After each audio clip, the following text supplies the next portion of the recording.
नमस्ते दोस्तों। समकालीन हिंदी कहानियों की श्रृंखला में आज सुनिए प्रतिष्ठित एवं नामचीन लेखिका सुमन बाजपेयी की लिखी हुई कहानी मन की गुल्लक। मेरी जुबानी।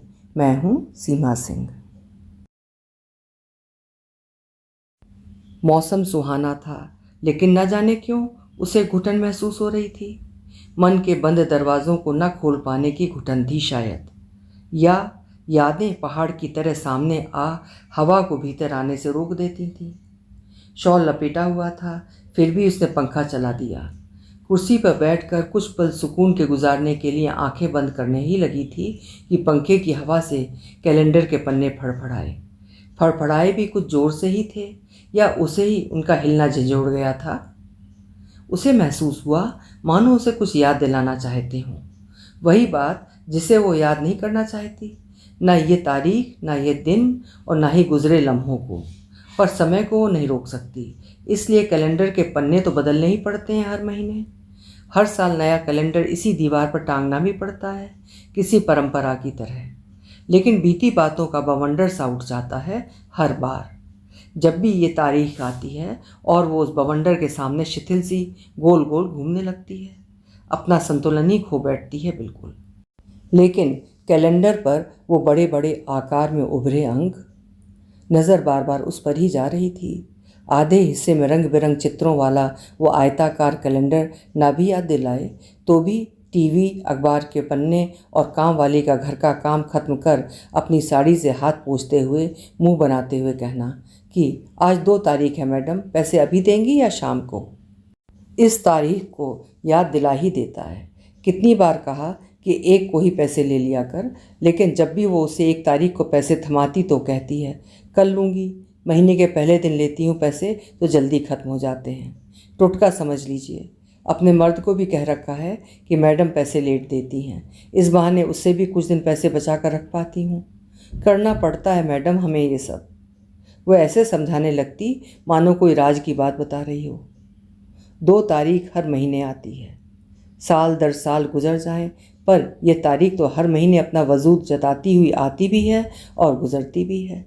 एक बार तो उसने नया कैलेंडर टांगते हुए 2 तारीख पर काला टेप चिपका दिया था, लेकिन टेप तो आंखों को चुभते हुए एकदम एहसास दिला देता था कि उसके पीछे 2 तारीख छिपी है।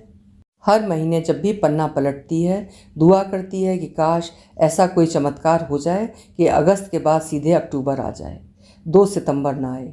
वो चाहती है कि रोक ले उसे आने से, आने ही ना दे। 1 तारीख से सीधे 3 तारीख हो जाए, बीच का एक दिन किसी तरह लोप हो जाए या किसी शून्य में जाकर अटक जाए, कोई ध्यान ही ना दे। काम वाली भी 3 को ही पैसे मांगे, लेकिन हर साल नया कैलेंडर अपनी पूरी कलात्मकता के साथ एक के बाद एक खूबसूरत डिज़ाइन के साथ दीवार पर टंग जाता है, पर तारीख कभी नहीं बदलती। लेखा अनमनी हो उठी। ध्यान बांटने के लिए वो सीधे बगीचे में जाकर फूल पत्तियों को तराशने लगी। थोड़े थोड़े अंतराल के बाद अगर पौधों की काट छांट न की जाए तो वे बेतरतीब से उगने लगते हैं, झाड़ झंकार से लगने लगते हैं। सच ही तो है कि जैसे इनकी काट छांट की ज़रूरत होती है, जैसे चीज़ों को व्यवस्थित करने की ज़रूरत होती है, साफ़ सफाई करने की आवश्यकता होती है, वैसे ही तो यादों के बीच बीच में छटाई करते रहना चाहिए। कड़वी यादों को विस्मृति की कैंची की पैनी धार से इस तरह काट देना चाहिए कि वे जब नीचे बिखरें भी तो आपस में उलझे नहीं, और आसानी से उन्हें उठाकर किसी कागज़ में लपेट कर फेंका जा सके। तराशने के बाद फूल और पौधे संवर गए थे, मानो अब सांस ले पा रहे हों। वो क्यों नहीं काट छाट पा रही है? अपनी यादों को गर्भनाल की तरह उन्हें अभी भी लपेटे हुए अपने मन की नाभि में दबा क्यों नहीं देती गहरा गड्ढा खोदकर यहीं कहीं बगीचे में किसी कोने में? उसके ऊपर ढेर सारी मिट्टी डालकर एक बड़ा सा पत्थर रख दे, जिससे वो फिर मिट्टी से फुदक कर बाहर आने की कोशिश तक न करें। बहुत प्रयत्न करती है वो सब भूलने की।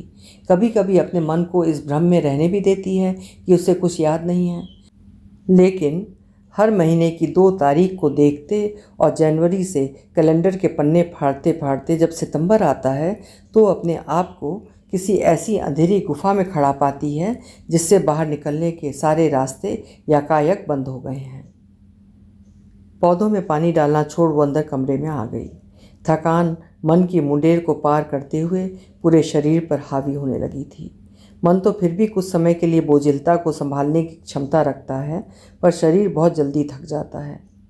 सोचा नींबू पानी पी लेती हूँ।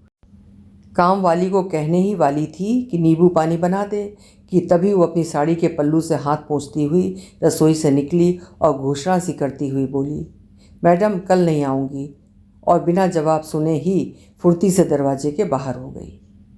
लेखा कुर्सी से उठी, बड़ी मुश्किल से अपने शरीर को घसीटते हुए दरवाज़ा बंद किया। शरीर का बोझ इतना क्यों लग रहा है? उसकी काया तो स्थूल भी नहीं है, तो क्यों बोझ महसूस कर रही है? तो क्या मन का भारीपन शरीर पर भी हावी हो जाता है? लेखा की नज़र फिर कैलेंडर पर चली गई। आज रविवार नहीं होता तो इस तारीख की वजह से होने वाली बेचैनी से थोड़ा तो बच जाती। ऑफिस में काम में लगी रहती तो ध्यान नहीं आता। वैसे भी वो जिस विज्ञापन की दुनिया का हिस्सा है उसमें हर समय गहमा गहमी रहती है। काम हमेशा व्यस्त रखता है। इस दुनिया में काम करने वालों की महत्वाकांक्षा इतनी तीव्र होती है कि हमेशा सब ऊर्जा से भरे रहते हैं। वो भी उत्फुल्ल रहती है उस माहौल में, काम के दबाव के बावजूद।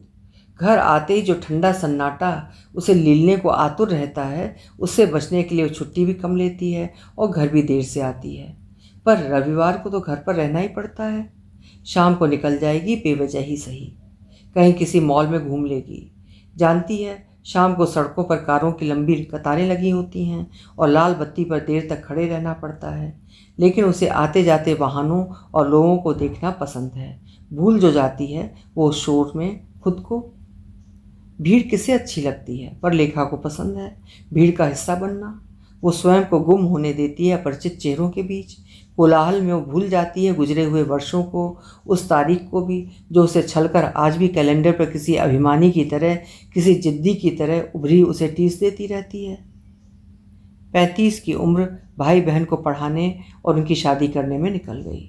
जब 40 की ओर कदम रखने लगी तो पिता गुजर गए और माँ नम आंखों में अपराध बोध लिए उससे शादी करने को कहने लगी। अब क्यों माँ?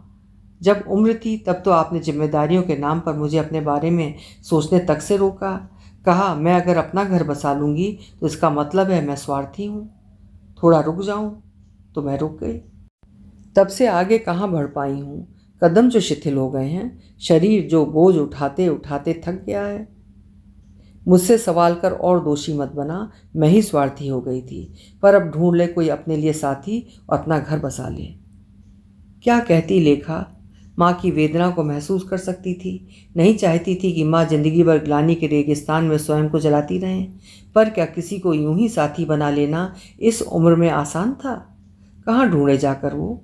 माँ से कई बार कहना चाहा लेकिन कह न सकी। अचानक भास्कर घोष उसकी ज़िंदगी में किसी मंद मंद चलती बयार की तरह आया और उसके प्यार के झोंके लेखा को सहराने लगे। विज्ञापन एजेंसी में ही मुलाकात हुई थी। खादी का कुर्ता और ब्लू जीन्स ही हमेशा पहनता था। लंबा कद, घुंघराले बाल, पान खाने का शौकीन। विज्ञापन को अपनी रचनात्मकता से एक नया आयाम देने की काबिलियत थी उसमें। व्यवसायीकरण में पर्सनल टच था।